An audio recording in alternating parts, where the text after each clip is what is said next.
Good day, podcast community. PeteKane here, Podcast Pete and certified high performance coach, bringing a special guest. We met about a week ago.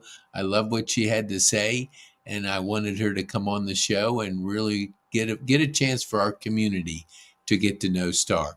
So, Star, tell our community who you are, what you do, and who you serve, and then we'll get into your story in the podcast. Hey, well, my name is Star Black. I am currently running for U.S. Congress against the wonderful Marjorie Taylor Greene in the Georgia 14th District. And I've been in Georgia for 33 years now. So I count myself as a Georgian. I would say so. So politics is crazy business. What on earth got you motivated to want to jump into this type of work? I mean, I just can't imagine. Was it a car accident, a brain injury, anything that you could tell us why you're doing this? Well, Pete, I don't actually see myself as a politician. I'm not. I am looking to be an elected official. There's a big difference. Yes. Um, and I have been a public servant for the past 28 years and a federal public servant. I worked for FEMA. And I'm used to handling disasters. And I think right now what we have going on in the 14th district is a disaster. I have always been a public servant, but when I find that our elected officials are not doing what we elect them to do, I cannot sit on a sideline. Mm, It's I'm willing to put me out there because no one in this in the last election cycle ran against Marjorie, mm. and so no one's willing to take her on. And you know what? I'm ready. I love it. I love it. I love a challenge. And I tell you, just from an outsider, I think I always see there's people that love to be they like to be in the news, they like their name out there. And then there's the silent ones that just do their job and they don't need any recognition, they just get things done. So tell me, what would you want our voters and our people in the 14th to know about Star that would be helpful as they are looking at, obviously she has a lot of name recognition. That's for Oh sure. yeah. So, what would they need to know about Star that you think would be important for our people to know? Well, like I said, I work for FEMA, and my position in FEMA was to work with the state, work with the local governments and the county governments. So what I have been doing for the past 3 decades, so to speak, almost Mhm. 3 decades, is if FEMA couldn't cover it, I would find the agencies that had the money to do it. Hmm. So I've been a resource for solving a lot of problems. And I mean, unfortunately, FEMA doesn't cover everything. There's plenty of other agencies out there that do. Mhm. But the problem is folks don't know where to find them. Mhm. So that's what I see that I have a big part of doing, and not just, coming in saying I want to, want to be an elected, of, want to be a politician. I keep my head down, I find the resources, and I get the job done. And I'm Mm. looking to get trade schools, get the stigma off of a trade school, because let's face it, not everybody goes to college. Mhm. And, everyone's talking about AI, but you know what? AI is not going to fix your HVAC. It's not going to unclog that toilet right before your party. Mm. So we need to build up those resources. I know when I was in school, uh, there was wood shop, there was auto mechanics. Our kids today don't know how to fix anything. They Mhm. certainly know how to order, but they don't know how to fix. And Mm. we need to teach them how to fix things and how to be self-reliant. Um, Mm-hmm. so we need to put that back into our schools, and we need to bring in industries. We need to bring in manufacturing jobs. We need to build up our small businesses. I've been a small business owner. I think I've owned probably 4 different small businesses here in Kennesaw, which is in the district that I've lived in for the past 17 years. So Mm-hmm. I'm not moving here to run. The district actually came to me when Mm-hmm. they redrew the lines. So I'm not moving. But I built a business up from, I was a contractor with Federal Express. Mm-hmm. I don't know if you know the little deliveries that you get at your house. Those Mm-hmm. are independent contractors. I do, yeah. And yeah, and the fun stuff was is I was one of the largest FedEx contractors, and I did 25% of the production out of the Kennesaw terminal. So I was Wow. running a lot of trucks every day, and I know what, and we started off with one single van, and we ended up running every single day 34 trucks every day. Christmas, of course, it's doubled. So I know what the pressure's like to own a business and start it from the ground up. Mm-hmm. And we need our government to get out of the way of small businesses, to not regulate them as much, but to help them to, let's get them in a place where they can flourish, build up. It builds up the small towns, it increases the tax base. Everybody wants to live there because businesses are flourishing. You know, I think of skills that people bring to the table. And I think the competency to that, like solving problems, critical thinking, crisis management, all these are very valuable. When did you discover that, you could handle crisis, you could handle challenges? Was there anything early in your career that you focused on that really helped you develop that part of your, how you run your business and how you manage yourself? Um, when, of course, I was scared to death when I was sent to my first disaster. Hmm. Um, but what I realized is these folks just didn't know what was available, and so it was almost like a scavenger hunt. And I found that invigorating. I had, like, I went to a disaster in South Carolina, and it was a fire department, and fire departments have amazing documentation. So it was easy, but they're like, you know what? We don't have the time. We're way too busy. We don't have the resources to apply for this, reimbursement for all of our overtime, all of our trucks, all of our supplies. So you know what? We're just not going to deal with it. Hmm. And it crushed me because that's when I realized, you know what? That's what I'm paid for. I said, you know what? If you will give me access to all the documents, let me put it together. Hmm. Let me show you what we can do for you. Because the money is there, it's available to you. And a lot of folks just don't want to go through the process. And Hmm. I was able to give this very, very small town um, almost $28,000 that they were going to walk away from. And that was almost double their annual budget. Whoa. So that's when I realized, you know what? I have a knack for finding things and finding resources. And every disaster that I went to, it was always a challenge because there was something that I didn't know, where they had a problem that I've never run into before.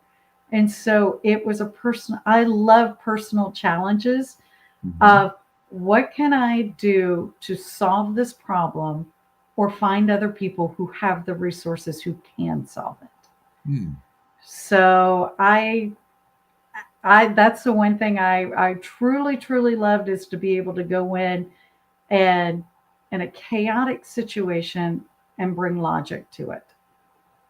Yeah, that's so important. We're about to there's going to be more change in the next 5 years than we've ever seen in our lifetime. And if you're not adapting to that change, you're going to fall through the cracks. How are you? I mean, this was 3 years ago when my partner, I was starting podcasting probably the first 6 months or so. And he said, Pete, are you playing with AI? And I said, no, I don't have time for that stuff. And he kept after me to start playing with it and experience it. And when I did my first course, I said, well, let me just try it. And I'm dyslexic, so writing was never easy for me. But it gave me a framework that I could never even do. Now I had to do some more work with it. And we like to say HI and AI can help put both together for a more dynamic, combination. How are you like seeing the change that's coming with AI? Like we're gonna have to adapt to it. What's your thoughts on that massive technology that's coming? Well, I kind of look at AI as kind of like the beginning of the internet. I mean, Hmm. look how much the internet has changed our life. Hmm. I think AI is that next wave. It's going to change a lot of the ways that we do things. Hmm. Um, it's going to change how people do their job. So AI is going to create some wild things. So, I mean, who could say what the internet would be like today, 20 Yeah, years ago? absolutely. What does Star get excited in the Ooh. campaign process? Because I talk to a lot of people, and I say like, what was it like? And I get various answers, but there's a theme through it. So, what do you get excited about when you're out there campaigning and getting your name out there and communicating your message? What excites you the most? um, I will probably say is this has gotten me out of my comfort zone. I am meeting people that are telling me their stories, and I am expanding my comfort zone. I'm listening to people. I'm finding out what are the things that they have in common that need to be solved. And and just listening to people. What I truly see my position being is the voice of the people, not my own voice. It's what do we all have in common that's a problem that needs to be fixed. So by just getting out and I have 10 counties that's in the district, and they're so different. I have a very, very suburban area being Ackworth and Kennesaw and Dallas. But the further north I go, it's a little bit more rural, and the issues are different. So, blending those together to where the whole district flourishes is is what gets me up and gets me going, is listening to people's stories. Hmm. What has been your what have you seen the most success when you're out there meeting the people, getting out of your comfort zone? And that's always good because comfort is not anything. There's nothing good about comfort zone. Maybe occasionally sitting back for a few minutes, but if we're comfortable, we're not doing anything. Right. So what besides, I believe, the trades, I totally agree with you. I have a friend that he moved from foster care and he went and got his electrical, you know, Mm, certification, and data centers are coming in, and yep. just everything. You got to have these kind of trade jobs. What would you say, like, besides that, what do you see the most need out there in the district? Believe it or not, it's caregiving. Hmm. We have such an aging population, and we're not taking care of our caregivers. Hmm. I was a caregiver for my husband and my mother while I was working disasters. Hmm. And I knew I needed help, but I didn't have enough hours in the day to find it. And when I did have it, was usually between midnight and 5 a.m. Of course, they're not open during that time. But just to research to find out what is available. And if friends would tell me, if I didn't have great friends, I wouldn't have known about, certain things or services that were available. So, what I want to do is create a caregivers network, a Hmm. caregivers network to where all those resources, it could be from a church, it could be from government, it could be found private foundations, could be even for profit. Hmm. I know you had a guest on in January that was talking about finding senior caregivers or senior care places. Well, knowing who those people are, if we consolidated all those resources into one spot to Hmm. where you would answer all those questions, you'd get a printout at the end of, and you could either get it, printed or email it, but you get, here's all the things you pre-qualify for. And it Hmm. gives you their name, it gives you the phone numbers, it gives you the website. It even tells you, approximate cost range if they're for cost.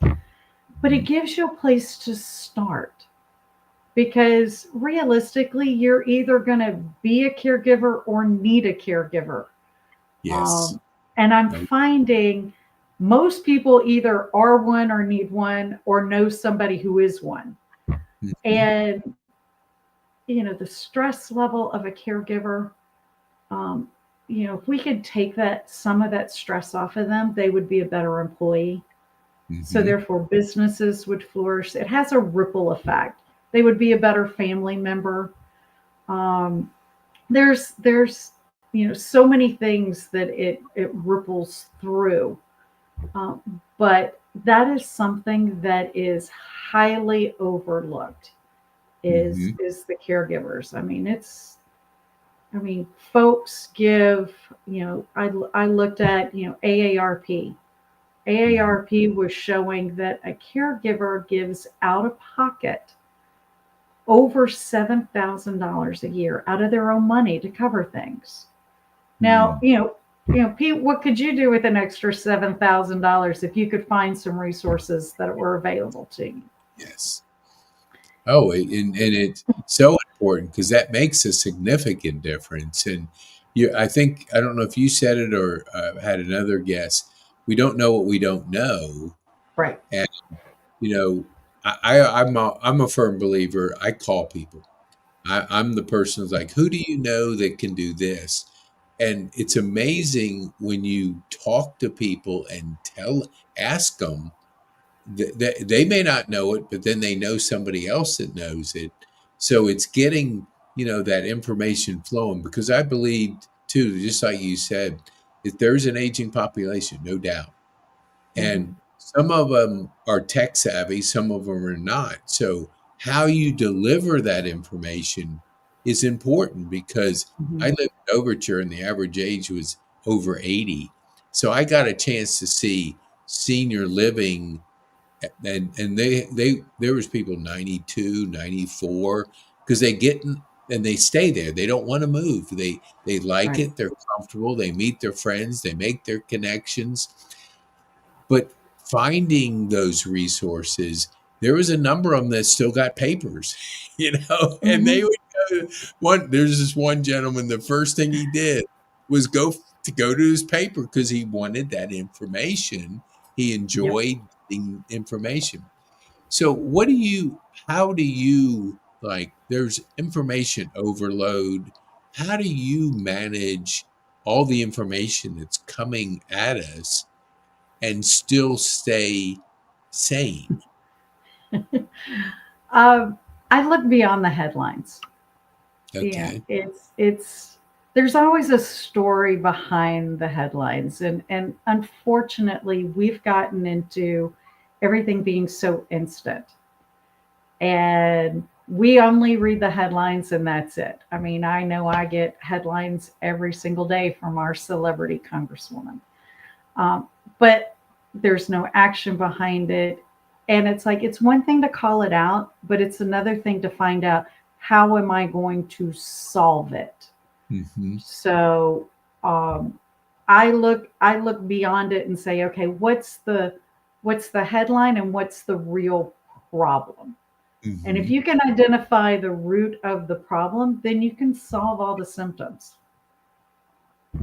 And that's how I have my little morning routine of, I read the headlines and I'm like, okay, there's more to this. What is really the, not the sound bite, but Hmm. what's the really part that most people don't want to dig into of why things are really like what that headline is trying to highlight.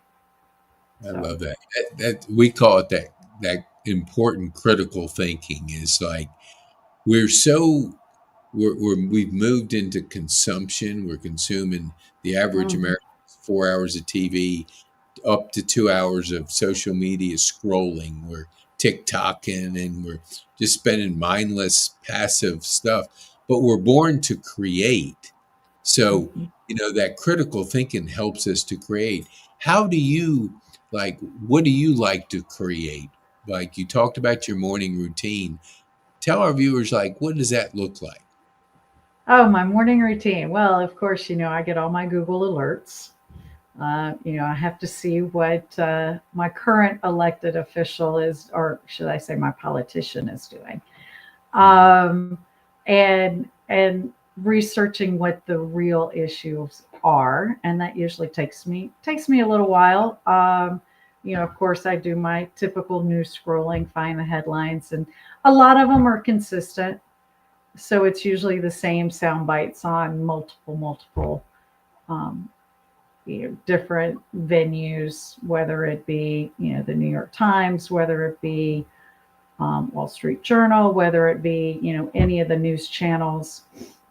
They pretty much run the same thing. But what I'm finding is a lot of them don't talk the facts. It's just the same thing over and over and over again. So I spend a little bit of time digging into the real issues, and then once I've identified, then usually it'll repeat. The news cycle, believe it or not, is about 3 to 4 days. You'll get something new every 3 to 4 days. Hmm. So you can, if there's some issue that I haven't been able to solve, I know I've got at least 2 days to dig it out before I have a new group that comes back through. Yeah.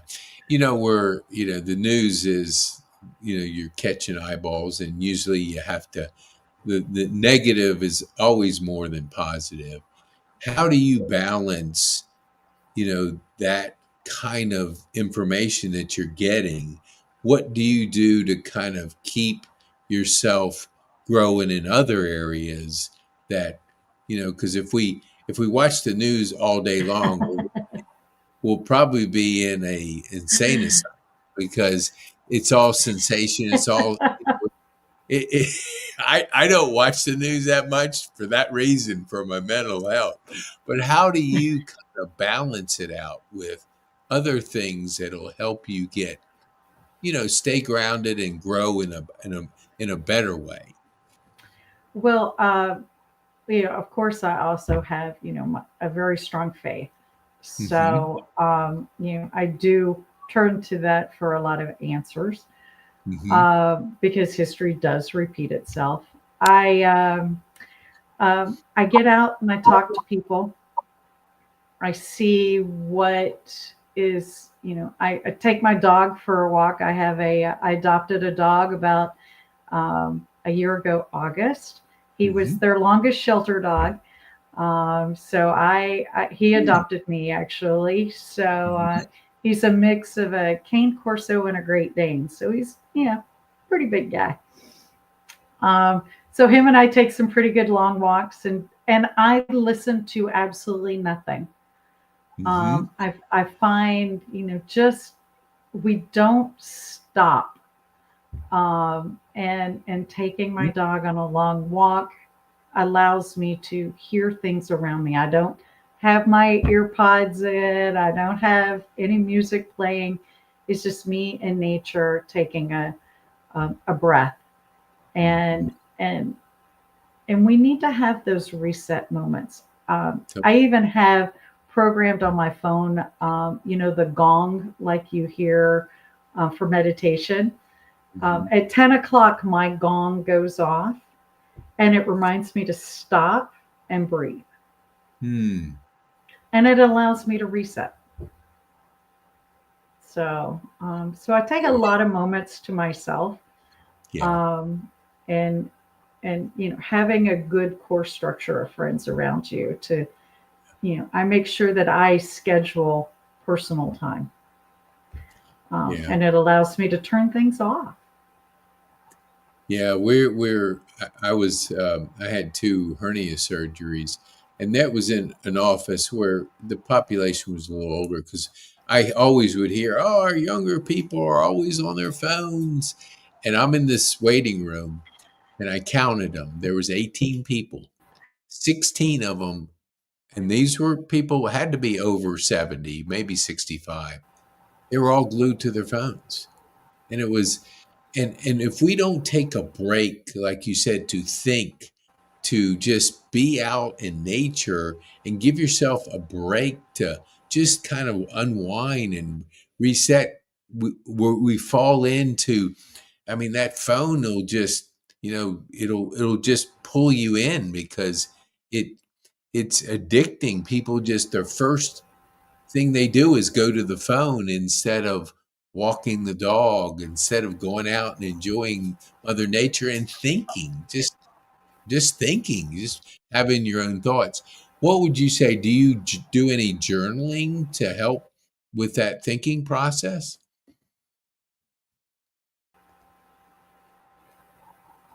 Did I lose Oops, you? did I lose you? Star, I can still see you there, but you might have frozen for a second. Yes, you Nope. did. Okay. I think I Can you? lost you. Yeah. You're I can see you, but you are not moving. So I'm thinking that Uh, some I think we're. okay, now we're good. Now we're Can good. you hear me? Yes. Did you hear the question? Like, do you Oh do no. anything to journal your thoughts like that? I like that you're walking your dog, you're out there, you're Did I talking. lose you? Yeah, I'm still here. But I- Oh can you, no. yeah, I must for some reason. Okay, Did you're I coming. Can you see? Can you lose hear me now? you?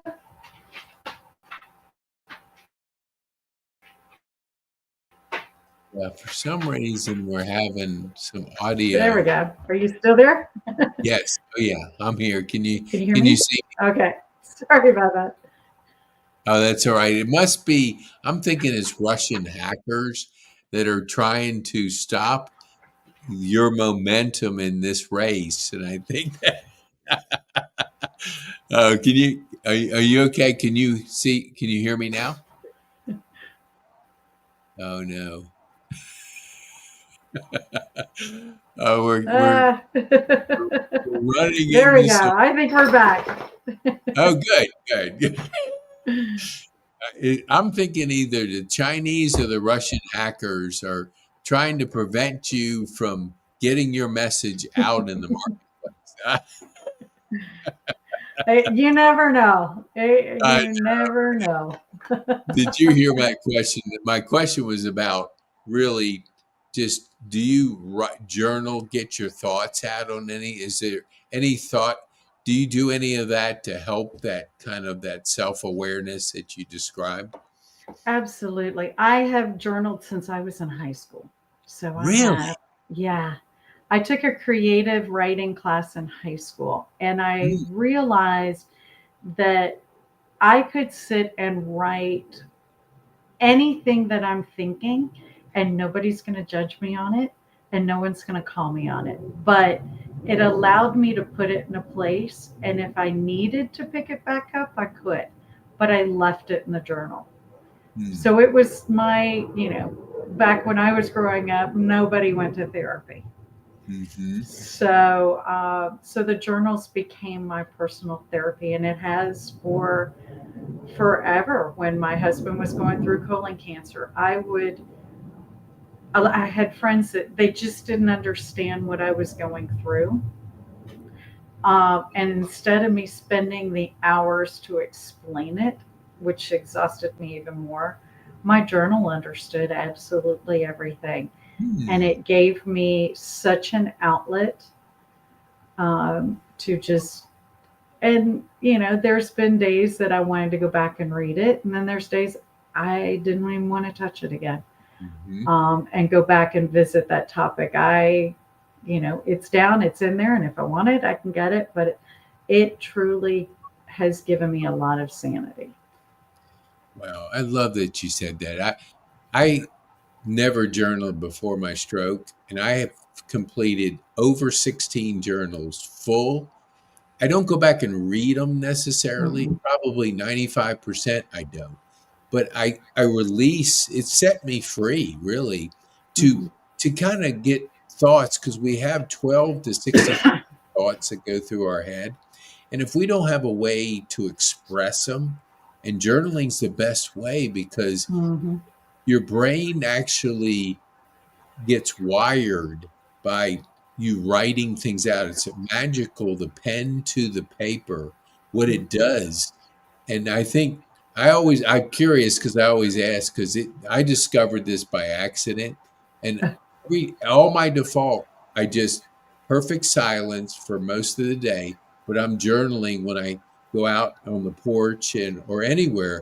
I just write, and just it helps express and get thoughts out of our head, because there's so much going on. So thank Yeah. you so much for that. I want to be respectful of your time, Star. So tell our viewers, like, how can they get a hold of you? Because we've got to support Star Black, because we need somebody that solves problems, that handles crisis, that cares about people, and they can get out there and actually make a difference and an impact. Yeah, they can reach me at starblackforcongress.com. And on that website, there is more information about me. There's, my issues. Um, there's a couple that we didn't even mention, that are on there on the issues. And there's also a place where folks can, if you're tired of things being the way they are, that they can sign up to volunteer, get involved. There's tons of things that, if you just want to see what the process is like, I tell you, it's been eye opening. I've never run for public office before, and I'm learning as we go along. And it is such, I wish more people knew what this process was about and what it takes. Mm-hmm. Um, there's also a place that, if you don't have the time, that, maybe financially you could help support it, because running a campaign is not a cheap endeavor. Buying the signs, doing the advertisements, those kinds of things, take money. Yes. And so, but Star Black for Congress, it's very easy. And on there is, if you want to talk to, somebody on my staff, there's a phone number there. Or there's, if you want to write something, I read everything that comes into the office. Mm-hmm. And so there's an address that you can mail something, or there's also an email, which is, my personal email is star@starblackforcongress.com. Awesome. Well, thank you, Star, so much. I want one final question, but I want to encourage our viewers, share this video with people you know, because the only your vote counts, and you can send it to send it to people that you think want to support Star and get people in office that care, want to solve problems, make an impact, and make our country and our county better. And so, thank you, Star. So, what would be the one thing that you would want our viewers to take home from this podcast today? Their voice is important. Don't be silent. Hmm. Don't just take it and say, well, that's just the way it is. Stand up for yourself and make sure that the right people hear your voice. Ooh, that's so good. Thank you, Star. Appreciate you taking the time to be with us today. We appreciate you very much. Thanks, Pete. It's You been a pleasure.